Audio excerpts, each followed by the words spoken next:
Hello, my name is Lucian Carter, 37 years old. I live in Seattle, where the drizzle and the city lights seem to always conceal stories of sorrow. I am a real estate entrepreneur who built everything from scratch after leaving behind a past full of pain. But to tell you how I became the person I am today, I must take you back to Franklin, Pennsylvania, the place where I grew up, where the memories of a childhood both sweet and bitter still haunt me every night. Franklin in the 1980s was a small town with tree-lined streets and cozy wooden houses. My family lived in an old mansion where the walls seemed to be steeped in my mother Eleanor's laughter and love.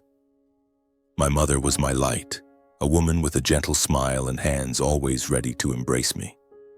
She taught me how to fold paper cranes, how to watch the sunset, and to believe that this world, though sometimes harsh, is still full of wonders. I remember afternoons sitting with her in the kitchen, filled with the aroma of freshly baked cookies, as she told me fairy tales or sang lullabies that I still know by heart to this day. My father, James Carter, was a successful real estate businessman who founded Carter Enterprises. He was often away, but whenever he returned, he always brought small gifts for me: a toy car, a picture book, or simply a strong hug that made me feel like the center of the world. But that light was extinguished when I was 8 years old. My mother was diagnosed with breast cancer, and that cruel disease took her away in just 1 year. I still remember the day she lay in the hospital bed, her eyes fading but still trying to smile at me. "Lucian, you have to be strong, okay? I'll always be here in your heart." Those were the last words she said to me before closing her eyes forever. My mother's funeral is a hazy memory, as if I was standing there but my mind was drifting elsewhere. I only remember the sound of people crying, the patter of rain on umbrellas, and the emptiness that felt like the whole world had collapsed. My father, a man who was always tough, hugged me tightly that day, but I didn't know it would also be the last time I felt closeness from him. After my mother's death, my father changed. He threw himself into work as a way to escape the pain, leaving me in that vast house with its cold walls. I began to feel like a shadow, silently passing through the hallways trying to find a bit of warmth in my mother's keepsakes. The scarf she once knitted, the diary she left behind, or the paper cranes we folded together. Then when I was 10, my father brought Vivian home. Vivian was a tall, slender woman with meticulously styled blonde hair and eyes as sharp as knives. She entered our home with her 2 children, Chloe and Elias, like uninvited guests. My father introduced Vivian as my new mother, but from the very first moment I knew she could never replace my mother. Vivian brought a strange atmosphere. The house, already gloomy after my mother's death, now felt even more oppressive. She quickly took over every space, from rearranging the living room furniture to deciding the dinner menu. My father, seemingly captivated by her charm, didn't notice that I was gradually being pushed out of the family's center. Chloe, 2 years older than me, was a haughty girl with a fake smile. Elias, a year younger, was aggressive and loved picking fights. From the very first days, they made me feel like I didn't belong. Chloe often mocked me, calling me the orphan when my father and Vivian weren't around. Elias liked to push me down or hide my toys, laughing gleefully whenever I got angry. Vivian not only condoned but also encouraged Chloe and Elias's behavior. She often spoke harsh words as if my existence was a burden. "Lucian, why can't you be like Chloe and Elias? They're so much better behaved than you," she said, her tone sweet but laced with malice. Once I overheard her telling my father that I was the extra child, that I made him remember my mother, a memory she wanted to erase. I tried to tell my father what was happening, but he just waved it off, saying I needed to adjust to the new family. "Vivian is a good person, Lucian. You need to give her time," he said, his eyes weary. I didn't entirely blame him. He was trying to rebuild his life, trying to fill the void my mother left. But every time he dismissed my words, I felt like I was losing a bit of his love. The years that followed were a long chain of pain. At school, I became withdrawn and quiet. My classmates started calling me the weird kid because I often sat alone, drawing paper cranes or scribbling in my mother's old notebook. At home, I tried to avoid Vivian and her children, but they always found ways to hurt me. Once when I was 12, Elias tore apart a paper crane that my mother and I had folded together. I lunged at him, tears streaming from anger and pain. Vivian appeared at that moment, not bothering to ask what happened, and slapped me hard across the face. "How dare you hit my son, you ill-mannered brat!" she screamed, pulling Elias into her arms as if he were the victim. My father, when he heard the story, only sighed and told me to apologize. I didn't apologize. Instead, I ran to my room, locked the door, and cried until I had no tears left. Those hurts piled up, like invisible scars I carried throughout my childhood. I began to dream of a day when I could leave Franklin, leave Vivian, Chloe, and Elias behind. I imagined going somewhere far away where no one knew who I was, where I could start over. But back then, I was just a 12-year-old boy with no money, no power, only paper cranes and memories of my mother to hold on to. One night when I was 13, I found my mother's diary in an old box under my bed. Her handwritten words were like a beam of light piercing through the darkness. She wrote about me, about her love for me and her hope that I would grow up to be a strong, kind man. "My Lucian, you are my most precious gift. Never let anyone make you doubt your worth," she wrote. I read those words over and over as if they were a protective charm. The diary became my refuge, where I poured out my anger, my loneliness, and my dreams of freedom. I promised my mother and myself that one day I would leave this place. I wouldn't let Vivian or anyone else define me. My final years of middle school passed in silence and endurance. I excelled in school not to please my father or Vivian, but because I knew education was my only way out. I spent hours in the library reading everything I could, from my father's business books to my mother's adventure novels. I dreamed of a future where I could stand on my own 2 feet, where I wouldn't have to bow to anyone. When I was 16, my father began talking about me taking over Carter Enterprises one day. He called me into his office, where portraits of generations of Carters hung on the walls, and spoke about the family legacy. "Lucian, you're the heir. This company will be yours," he said, his voice full of pride. But I didn't feel proud. I felt pressure, and part of me wondered if he truly wanted me to take over or was just trying to make up for the years he'd neglected me.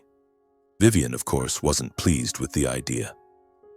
I overheard her telling my father that I was not mature enough to run the company, that Elias was the one with leadership qualities. Elias, a 15-year-old who only knew how to bully others, was a leader in her eyes. I wasn't surprised, but her words still cut like a knife. When I was 17, I received an acceptance letter from a university far from Franklin. It was the first spark of hope I'd felt in years. I knew this was my chance to leave the house full of pain, to start a new life. I packed my bags, taking my mother's diary and a few paper cranes, preparing for the journey ahead. The night before I left, I stood in front of the mirror, looking into my own eyes. I was no longer the 12-year-old boy crying over a torn paper crane. I was taller, stronger, but deep inside I still carried the pain of losing my mother, my father's indifference, and the scars left by Vivian, Chloe, and Elias. I promised myself I wouldn't let the past define my future. I would build a new life, one that my mother would be proud of. And so, I left Franklin, carrying with me painful memories, but also a fierce determination. I boarded the bus, leaving town early one morning when the mist still blanketed the oak-lined streets. In my backpack, I had only a few clothes, my mother's diary, and the worn-out paper cranes.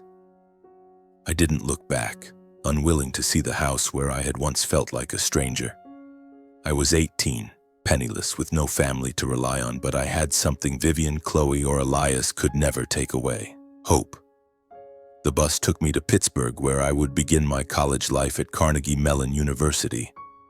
I chose this school not only for the scholarship, but also because it was far enough from Franklin to let me feel like I could breathe. When the bus stopped at the station, I stood in the middle of an unfamiliar city, gazing at the towering skyscrapers and the bustling crowds. My heart was both excited and afraid. This was my chance to start over, but it was also the first time I had to face the world with no one behind me. My dorm was a small, cramped room with 2 bunk beds and a rickety desk. My roommate, Raj, was an Indian-American guy with a friendly smile and an energetic voice. "Yo, Lucian, where you from?" he asked as soon as I dragged my suitcase into the room. I hesitated, not wanting to talk about Franklin or my family. "A small town, nothing special," I replied, and Raj nodded, not pressing further. I was grateful for that. The first days of college were a whirlwind of new experiences. I was overwhelmed by the classes, the dense lectures, and the students around me. They seemed far more confident than I was. I majored in business administration, partly because I knew my father wanted me to take over Carter Enterprises, but also because I wanted to prove I could achieve something great without him or anyone else. But college life wasn't as easy as I'd imagined. The scholarship covered tuition, but living expenses, food, books, and small things like soap or toothpaste quickly made me realize I needed a job. I got hired as a server at a coffee shop near campus, where the smell of roasted coffee filled my mornings and the noisy grind of the machine was like a never-ending song. The job ate up most of my free time, but it gave me a sense of freedom I'd never had in Franklin. Working at the coffee shop was also where I learned to interact with strangers. I was naturally reserved, always keeping my distance for fear of being hurt like I was as a child. But here I had to smile at customers, chat with coworkers, and sometimes listen to their life stories. There was an elderly woman named Martha who came to the shop every Wednesday, always ordering a latte and reading for hours. One day she looked at me and said, "You have sad eyes, but they're full of determination. Don't let the past hold you back, okay?" I only smiled, but her words cut deep, stirring the pain I'd tried to bury. Late at night, back in the dorm, I'd sit at my desk and open my mother's diary. I wrote in it about everything, from the small joy of acing a test to the loneliness of watching my peers call home, telling their families about their lives. I didn't call Franklin. My father called a few times, but our conversations were always short and awkward. "Are you okay, Lucian?" he'd ask.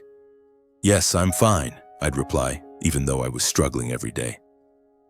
I didn't want him to know how hard it was, didn't want him to think I was weak. Vivian, of course, never called. I heard from my father that she and her 2 children were still living with him, that Elias was preparing for college and Chloe was joining social clubs at school. Those stories made me feel like an outsider, as if I'd never been part of that family. But strangely, their indifference no longer hurt as much. I was building my own life, and that was what mattered most. College wasn't just about studying and working. I started making new friends, people who knew nothing about my past. Raj became my closest friend. He'd drag me to watch school basketball games or to noisy student parties where I'd usually stand in a corner, holding a soda and observing everyone. "You gotta loosen up a bit, Lucian," Raj would say, clapping me on the shoulder. I'd smile, but I knew my guarded nature wasn't something I could easily shake off. One day in an economics class, I met Sarah, a girl with curly brown hair and eyes that seemed to sparkle with life. She sat next to me, asked to borrow a pen, and from there we started talking. Sarah was different from anyone I'd ever met. She was straightforward, funny, but also sensitive. Once, when I casually mentioned my mother, she took my hand and said, "Losing someone you love is the hardest thing, but you're still here, still trying. That's really admirable." I didn't know how to respond, only that for the first time in years I felt understood. Sarah and I became friends, then grew closer. We'd study together, staying in the library until late, sharing bags of cookies and stories about our dreams. She wanted to be a journalist, to tell stories that could change the world. I told her about my dream of building real estate projects not just for profit but to help communities, affordable housing, green parks, places people could call home. Sarah always listened, and sometimes her gaze made me believe those dreams weren't so far-fetched. But life wasn't always smooth. Some days I was exhausted from balancing school, work, and the emotions still simmering from my past. One night, while working a late shift at the coffee shop, I got a call from my father. His voice was shaky, unlike his usual self. "Lucian, I want you to come home for Christmas. The family needs you." I fell silent, anger and hurt rising within me. Family? What family? The one that pushed me to the sidelines, that let Vivian and her children torment me? I told him I was busy, that I had an important exam, and hung up. But afterward, I sat in a corner of the shop, hands trembling, wondering if I was being too harsh on him. That Christmas, I didn't go back to Franklin. I stayed in Pittsburgh, picking up extra shifts to make money and avoid the emptiness.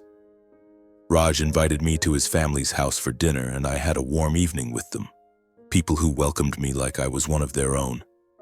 But back in the dorm, I opened my mother's diary and cried. I missed her, missed the Christmases when she was alive, when the house in Franklin was filled with laughter.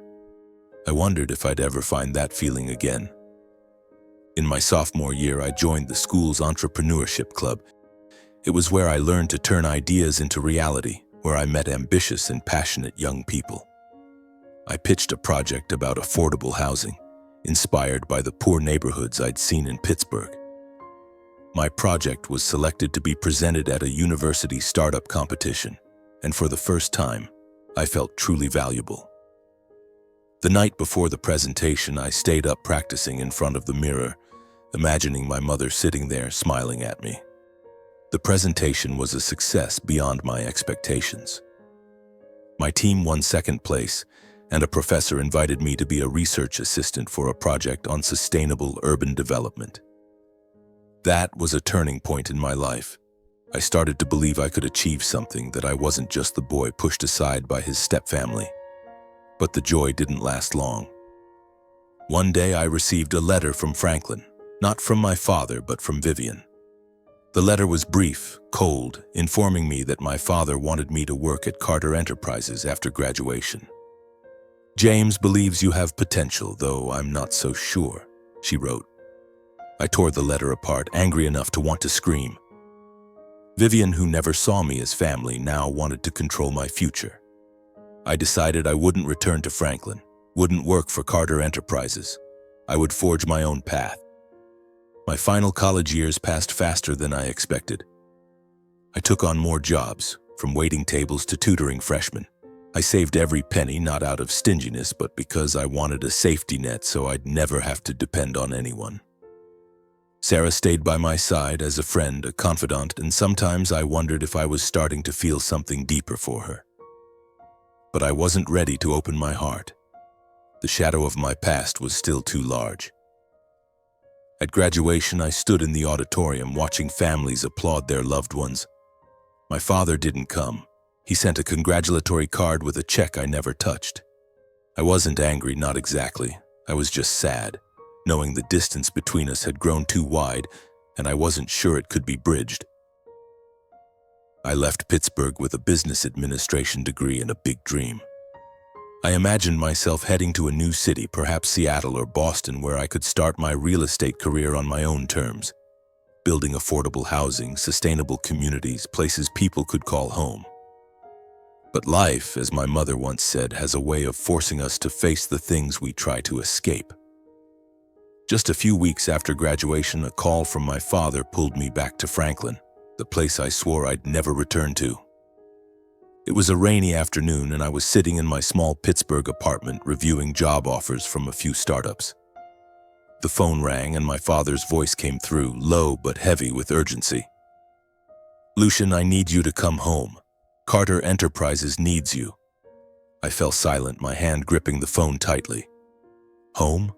Home was where Vivian called me a burden, where Chloe and Elias turned me into a joke, but my father's tone left no room for refusal.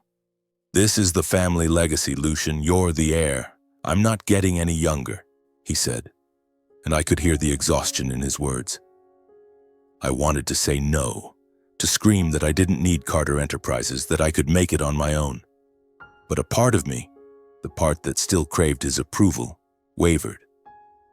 I thought about the times he told me about the company, the portraits hanging in his office, the legacy he and the generations before him had built. I wondered if this was my chance to prove I wasn't the failure Vivian always claimed I was. So against every instinct, I agreed. I packed my things, said goodbye to Pittsburgh, promised Sarah I'd keep in touch, and returned to Franklin. As the bus passed the "Welcome to Franklin, Pennsylvania" sign, my stomach churned. The old house loomed before me, still grand but as cold as I remembered.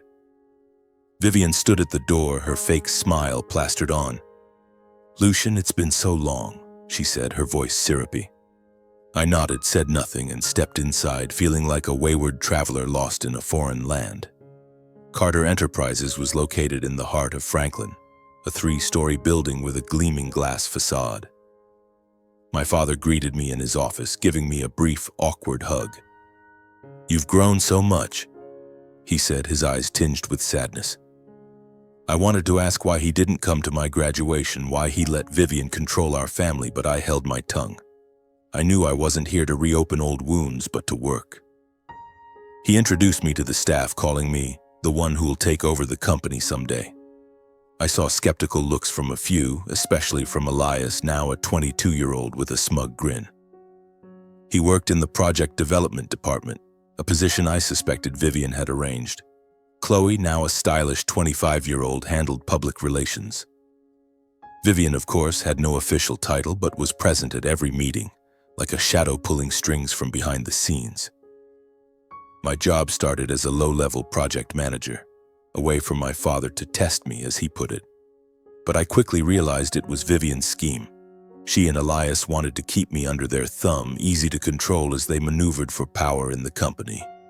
They assigned me menial tasks, checking paperwork, writing reports, even running errands, as if I were an intern, not the chairman's son. I gritted my teeth and endured, determined to prove I wasn't useless. I spent hours studying the company's projects, reading every document I could find. Carter Enterprises had once been a visionary company, building affordable housing and community centers. But under Vivian's influence, it had shifted toward luxury projects, high-end condos, shopping malls, things that brought high profits. I saw this as a betrayal of what my father had taught me, a betrayal of Carter Enterprises' lifelong mission. It also went against my dreams. I started pitching ideas in meetings. I talked about building affordable housing, using eco-friendly materials, and investing in Franklin's forgotten communities. A few veteran employees supported my ideas, but Vivian and Elias always shot them down. "Lucian, you're young. You don't understand the market," Elias said condescendingly. Vivian would smile and say things like, "Nice idea, but it's not practical. We need to think about profits." My father, who should have backed me, just sat silently, his gaze distant. His silence hurt more than Vivian's barbs. I wanted him to speak up, to defend me like he did when I was a child. But he didn't. I began to doubt whether he truly wanted me to take over the company or if he'd only called me back out of guilt. Tensions peaked during a meeting about a new project, a luxury resort Elias and Vivian were pushing. It required demolishing an old neighborhood where hundreds of families lived. I couldn't stay quiet. I stood up, my voice trembling but firm, and presented an alternative plan. Renovate the neighborhood, build affordable housing, and create jobs for locals. "This isn't just about profit," I said. "It's about our responsibility to the community." The room fell silent. I looked at my father, hoping he'd support me, but he only sighed and said, "Lucian, you're too naive. Elias's project is already approved. We can't change it now." His words cut like a knife. Elias smirked. Vivian clapped as if she'd just watched a play. My blood boiled, but I said nothing. I grabbed my files and left the meeting, the door slamming behind me. That night, I sat in my old room, staring at the paper cranes hanging on the wall. I called Sarah, the only person I felt could understand me. "I don't belong here, Sarah," I said, my voice choking. "I tried, but they don't need me." She listened, then said, "Lucian, you don't need to prove anything to them. You're you, and that's enough." Her words comforted me, but they couldn't erase the sting of betrayal. I started thinking about leaving Franklin. I didn't want to live in Vivian's shadow or work for a company that went against my values. But part of me still wanted to stay, to save Carter Enterprises, to reclaim the legacy my father and his ancestors had built. I was torn between loyalty to my father and the desire for freedom. One morning I went to the office early, hoping to talk to my father alone. I knocked on his door, but there was no answer. I pushed it open and found him slumped over his desk, clutching an old photo of my mother. I froze, unsure what to do. He looked up, his eyes weary. "Lucian," he said, his voice hoarse, "I'm sorry. I haven't been the father you deserved." For the first time in years, I saw my father so vulnerable. I wanted to hug him, to say I forgave him, but I couldn't. Too much pain had built up. I only nodded and left the room, carrying a mix of hurt and hope. Maybe deep down the father who once loved me was still there. But that hope didn't last. In another meeting, Elias openly criticized me in front of the staff, calling my ideas childish. Vivian laughed and my father stayed silent. I couldn't take it anymore. I stood up, looked straight at my father and said, "If this is how you want to run the company, I don't belong here." I walked out, ignoring the stares following me. That night, I packed my things, resolved to leave Franklin. I didn't know where I'd go, but I knew I couldn't stay. I wrote a letter to my father saying I wasn't angry but needed to find my own path. I left it on his desk and departed Franklin at dawn, carrying both pain and a sense of liberation. I drove aimlessly, unsure of what I was searching for or where I'd end up. I just kept going, driving, resting, then driving again, as if escaping the past was enough. After nearly a week wandering highways, sleeping in unfamiliar rundown motels, I decided my destination would be Seattle. That would be where I'd begin writing my own story. I chose Seattle for a simple reason. It was on the other side of the country, as far from Franklin as I could get.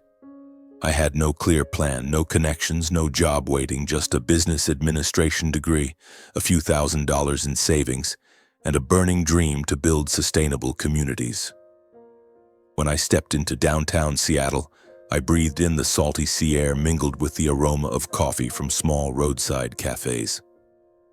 This city, with its skyscrapers and sudden rain, seemed to promise a fresh start.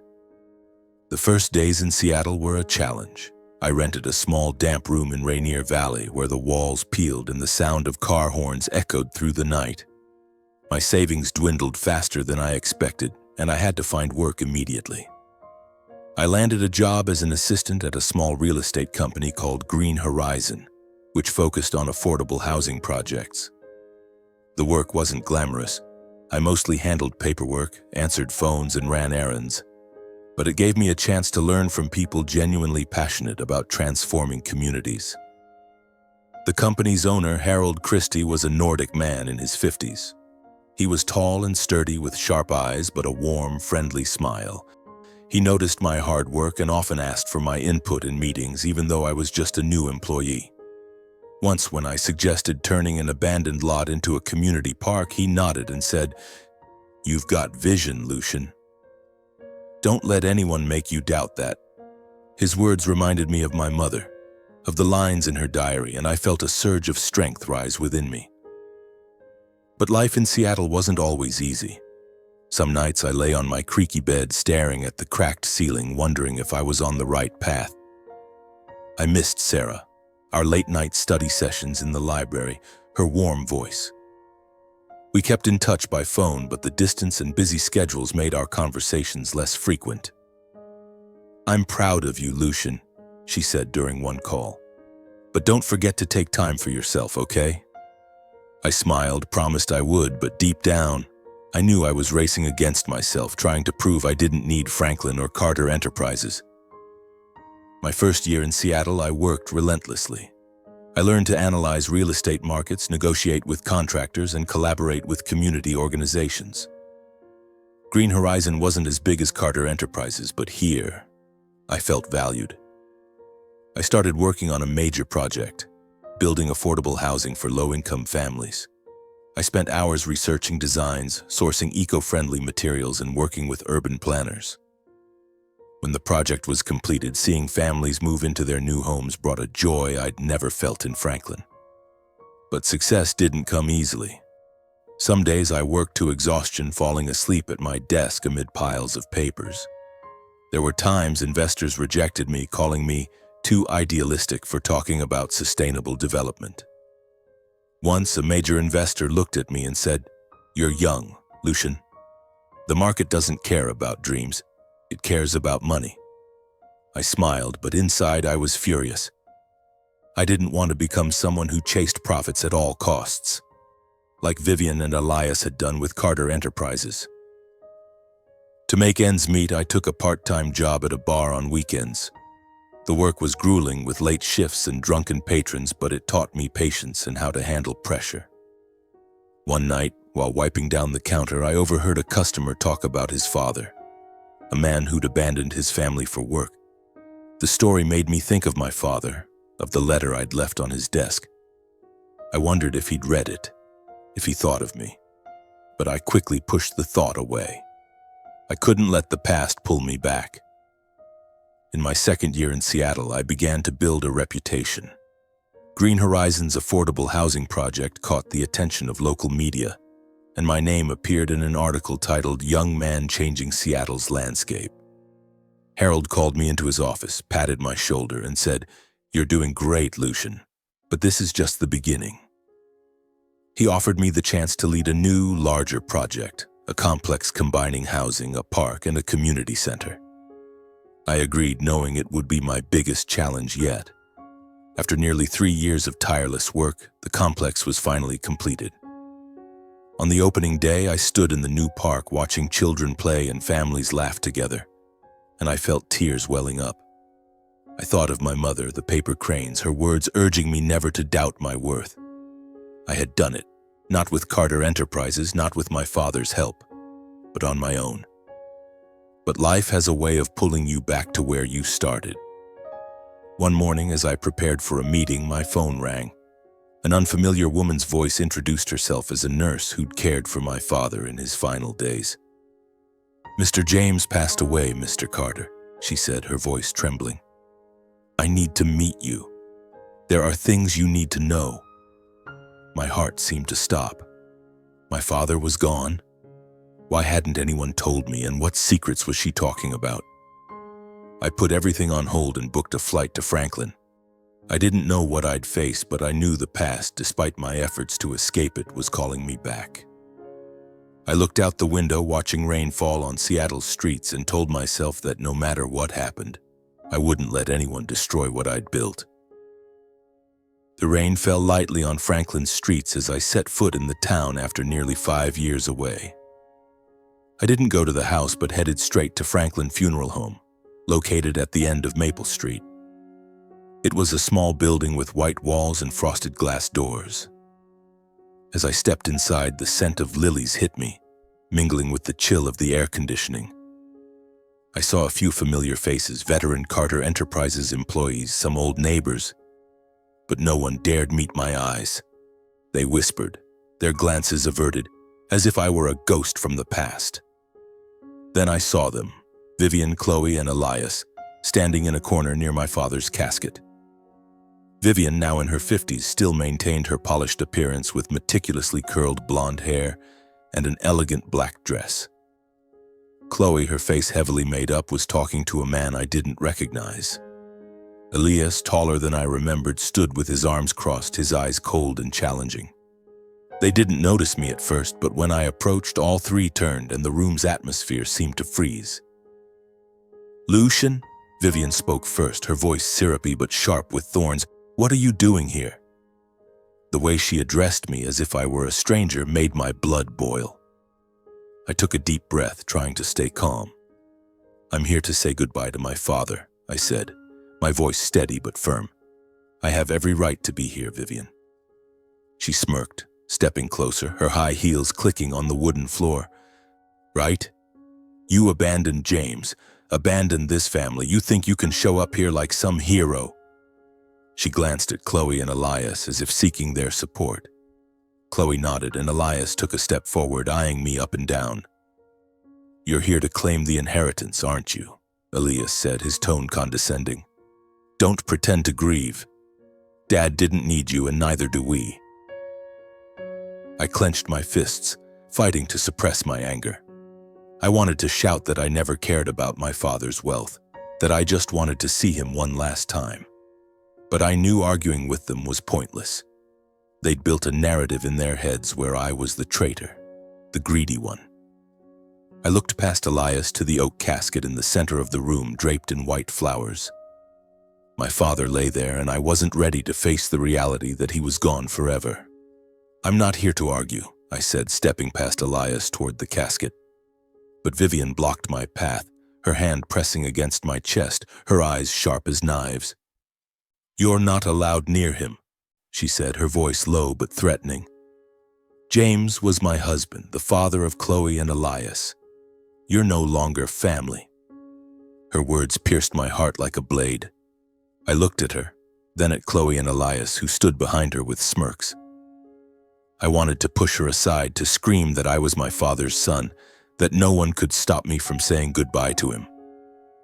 But I saw the onlookers' eyes, curiosity, pity, and knew that causing a scene would only prove them right about me. Vivian, I said, my voice calm but icy. You don't get to decide who my father's family is. I'm staying and I'll see to this funeral. If you want to stop me, call the police, but I warn you, I know my legal rights. She froze, clearly not expecting such a firm response. Elias stepped forward, about to say something, but Vivian raised a hand to stop him. Fine, Lucian, she said, her smile returning but laced with venom. You can stay. But don't think you'll get anything from James. He left everything to us. I didn't reply. I didn't care about the inheritance or Carter Enterprises. I just wanted to say goodbye to my father, to stand by him one last time. I stepped past Vivian to the casket. My father lay there, his face gaunt, his eyes closed as if sleeping. My throat tightened, tears threatening to spill. I'm sorry, Dad, I whispered, my hand lightly touching the casket's edge. I wasn't here when you needed me. The next few hours passed like a dream. I took charge of the funeral despite the cold stares from Vivian and her children. I chose a song my father loved, Amazing Grace, the one my mother used to sing to me. I wrote a short eulogy speaking of memories from my childhood when my father was the man who held me close and shared his dreams with me. I didn't mention Vivian or the years of estrangement. I just wanted people to remember my father as I did. But Vivian wouldn't let me have peace. Throughout the funeral, she whispered to Chloe and Elias, pointing at me as if I were an intruder. When I stood to deliver the eulogy, Elias coughed loudly, deliberately disrupting me. A few people turned to look, but I didn't stop. I spoke on, my voice trembling but resolute, and when I finished, I saw a few of Carter Enterprises' old employees nod, their eyes red. They understood. They knew who my father truly was. After the funeral, as people began to leave, Vivian pulled me aside. You think you're clever, don't you? She said, her voice low but venomous. You can stand here pretending to grieve, but don't dream of taking anything from James. His will is written, and your name isn't in it. I looked at her, more exhausted than angry. I don't care about the will, Vivian, I said. I came here for my father, not for money. She scoffed as if she didn't believe me, then turned away, pulling Chloe and Elias with her. That night, I stayed at a small hotel on the outskirts of Franklin. I couldn't bear to sleep in the old house, where every corner stirred memories of painful days. I lay in bed, staring at the ceiling, trying to recall my father's face in the casket. I wondered if he knew how hard I'd tried, if he knew I still loved him despite everything. The next morning, as I prepared to leave Franklin, a woman appeared in the hotel lobby. She wore a light green coat, her hair tied high, and her eyes filled with worry. Mr. Carter? She asked, her voice soft but certain. I'm the one who called you. I was your father's nurse. My heart pounded. Who are you? I asked, trying to stay calm. And what do you need to tell me about my father? She glanced around as if afraid someone might overhear, then handed me a thick envelope. This is what Mr. James wanted me to give you, she said.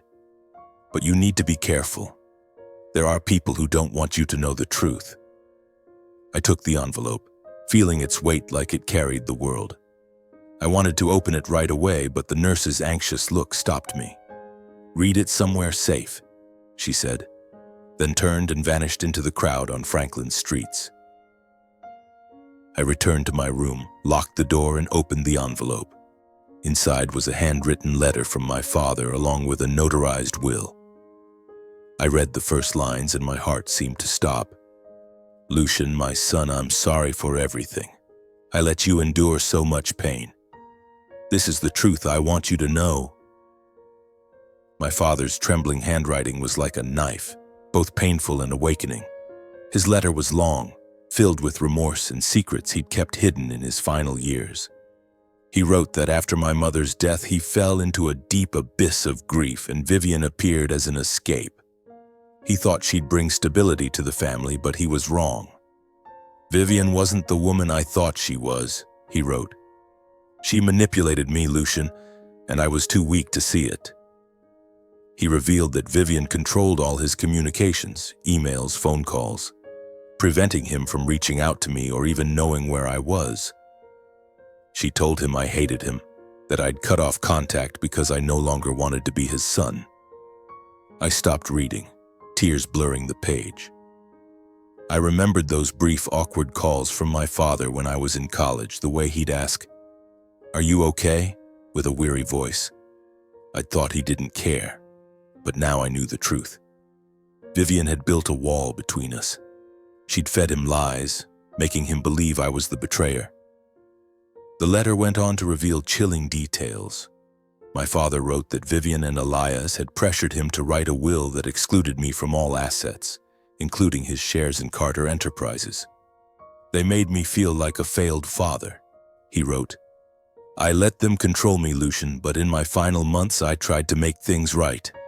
By the time you read this, I may no longer be here, but I've drafted a new will. All my assets, the house, cars, yacht, horse racing track, and my shares in Carter Enterprises, I leave to you to decide their fate. You're the only one I trust to carry on the family legacy. I hope you can forgive me."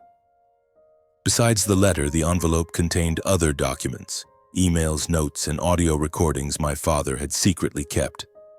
One was a conversation between Vivian and a man named Raymond Holt, a competitor of Carter Enterprises. In it, Vivian promised to sell key company assets to Holt at a low price in exchange for a large sum transferred to her personal account. I listened to the recording, Vivian's voice cold and calculating, as if Carter Enterprises, my father's lifelong dream, was just a commodity for her to profit from.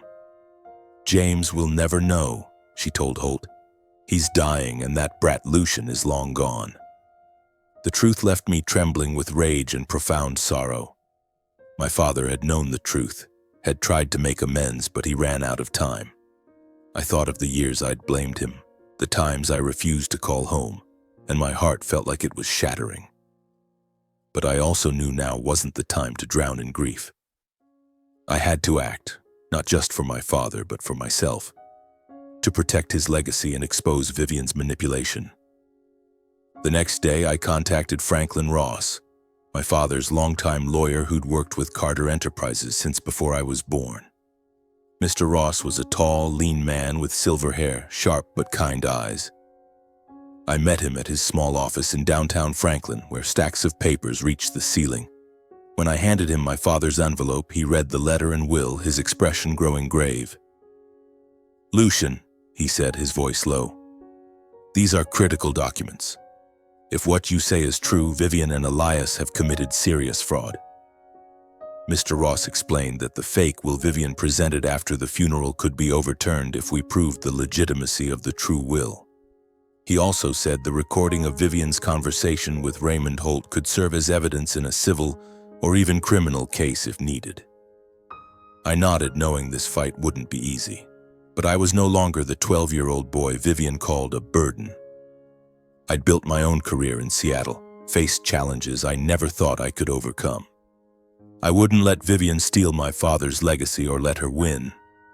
Vivian, sensing the threat, began spreading rumors around Franklin. She told everyone I'd returned to snatch the inheritance, painting me as an opportunist exploiting my father's death. Some old neighbors who'd known me as a child looked at me with suspicion, but I didn't care. I knew the truth, and I had the evidence in my hands. I called Harold, my boss at Green Horizon, and requested 2 more weeks of leave. "I need to stay in Franklin to handle the funeral and some family matters, Harold," I said, trying to keep my voice steady. With his usual understanding, he agreed immediately. "Take care of your family, Lucian. I'll handle things here," he said, and I felt a slight sense of relief. I began discreetly tracking Vivian's movements.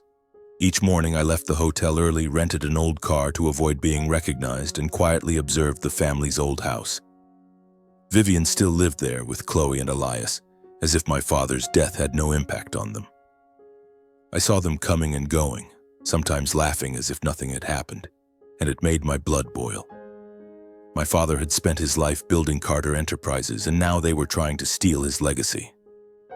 About a week after the funeral, I noticed something unusual. One afternoon, I saw Vivian, Chloe, and Elias leave the house together in a sleek black Mercedes. They were dressed formally, as if preparing for an important meeting. I followed, keeping enough distance to avoid detection. Their car stopped in front of an office building in downtown Franklin, where a sign read, "Thompson and Lee Law Offices." My heart raced. I was almost certain they were there to deal with the will. I parked on a side street, watching from a distance. Vivian strode into the office with confidence, Chloe and Elias trailing behind.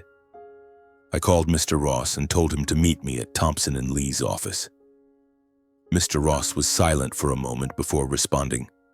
"Lucian, I know that firm. They specialize in handling large inheritances. If Vivian's there, she might be trying to legitimize the fake will. Do you have the real will with you?" "Yes," I replied, my hand gripping the envelope in my jacket pocket. "I always carry it." "Good," Mr. Ross said. "I'll be there in 15 minutes. We'll go in and settle this." I waited for Mr. Ross in the car, my heart pounding. I thought of my father, his trembling handwriting in the letter, the way he apologized for the pain I'd endured. I couldn't let Vivian win, couldn't let her take what my father wanted for me. When Mr. Ross arrived, dressed in a silver-gray suit and carrying a briefcase, I felt a spark of confidence return. "Let's go, Lucian," he said, his eyes sharp. "We'll put an end to this." We entered Thompson and Lee's office, where the air was cool and smelled of old paper. The receptionist looked up, slightly startled by our presence. "We need to see Mr. Thompson," Mr. Ross said, his voice authoritative. "It's regarding James Carter's will." The receptionist hesitated, but after a quick phone call led us to a small meeting room. Vivian, Chloe, and Elias were already there, seated around a long table with Mr. Thompson, a middle-aged man with gold-rimmed glasses and a stern expression. When Vivian saw me and Mr. Ross, she shot to her feet, her face paling. "What are you doing here, Lucian?" she shouted, her voice breaking. "Sit down, Mrs. Carter," Mr. Ross said, his tone calm but unyielding. He turned to Mr. Thompson, presenting the real will and my father's letter. "I'm the attorney representing Lucian Carter, the rightful heir of James Carter. We have evidence that the will Mrs. Vivian presented is fraudulent." The room fell silent. Mr. Thompson took the documents, his expression growing graver as he read. Vivian tried to interject, her voice trembling. "It's fake. Lucian's trying to deceive us all." I stepped forward, locking eyes with Vivian. "You manipulated my father, Vivian," I said, my voice low but powerful. "You kept him from contacting me, forced him to write a fake will, and now you're trying to sell Carter Enterprises assets to Raymond Holt. I have proof, the recording, emails, everything." Elias, sitting nearby, flushed red, glaring at me like a cornered animal. He stood abruptly, his chair crashing to the floor. "Lucian, you want to die, daring to—" Before he could finish, Mr. Thompson looked up, his gaze icy. "Mrs. Carter, Elias, these are very serious allegations. If these documents are verified, you could face severe civil or even criminal charges." Vivian collapsed into her chair, her face ashen. Elias tried to speak, but his voice faltered, and Chloe began to cry. I looked at them, feeling not triumph, but a deep sadness. They'd had everything: the house, the money, my father's protection. But their greed drove them to take what wasn't theirs.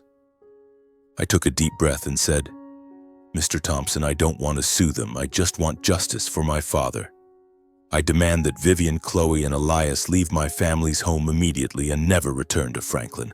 If they agree, I won't pursue further action." Vivian stared at me, her eyes a mix of shock and hatred. "You think you're so noble?" she hissed. But Mr. Ross raised a hand, cutting her off. "Mrs. Vivian, I advise you to accept Lucian's offer," he said. "If this goes to court, you'll lose far more than a house." After a tense silence, Vivian nodded, her lips pursed tightly. Chloe and Elias said nothing, heads bowed as they followed their mother out of the room. Mr. Thompson promised to verify the documents and ensure the real will was executed. As the door closed behind them, I felt as if a weight had been lifted, but it left an emptiness in my heart. I'd won. I'd secured justice for my father, but the cost was years of estrangement, words left unsaid, and a family I'd once hoped to mend now broken forever. I stayed in Franklin for another week to finalize the matters related to the will. Mr. Ross worked tirelessly, ensuring that all of my father's assets, from Carter Enterprises to the family home, were legally transferred to me. Vivian, as I had demanded, vacated the house the next day. Chloe and Elias resigned from the company and left a few days later. I heard they moved to another city, possibly Philadelphia, where Vivian had relatives. I didn't care where they went, only hoping they'd never return to Franklin or try to meddle in my life again. The old house was now mine, but I didn't want to live there. It held too many memories, both sweet and painful. I decided to transform it into a community center, a place where Franklin's children could come to learn, play, and dream, as my mother had once encouraged me to do. I hired a team to renovate the house, preserving its vintage charm while adding modern spaces. A small library, an art room, and a garden where I placed a small statue of a paper crane in memory of my mother. Carter Enterprises was a bigger challenge. Under Vivian's influence, the company had strayed from my father's original vision. Luxury projects, shady deals with Raymond Holt, and a lack of financial transparency had tarnished its reputation. I knew restoring it wouldn't be easy, but I was determined to do so, not just for my father, but for the values I believed in. I returned to Seattle to wrap up my work at Green Horizon, but I knew I'd need to spend significant time in Franklin to revive Carter Enterprises. Harold, my respected boss, supported my decision. "You have a chance to do something great, Lucian," he said. "Make that company something your father would be proud of." I nodded, feeling the weight of responsibility, but also a surge of motivation. In the months that followed, I split my time between Seattle and Franklin. I worked with Carter Enterprises veteran employees, those who'd been with my father from the early days. They shared stories of the company's golden years when my father was young, passionate, and always put the community first. Those stories inspired me, helping me craft a new plan. Focus on affordable housing, sustainable projects, and support for struggling families in Franklin. One of the first projects I launched was the redevelopment of the old neighborhood Elias and Vivian had wanted to demolish for a luxury resort. I partnered with nonprofit organizations using Carter Enterprises funds to build decent homes, a community park, and a vocational training center. When the project was completed, seeing families move into their new homes felt like fulfilling a promise to my father and to my mother. As Carter Enterprises began to regain momentum, I felt I was carrying forward my father's legacy in my own way. The company wasn't just a business. It was a means to create positive change, as my mother had taught me about kindness and responsibility. I hung a paper crane in my office right beside my father's portrait, as a reminder of what had brought me here. My story doesn't end with my victory over Vivian or inheriting Carter Enterprises. It ends with a lesson I learned through years of pain and struggle.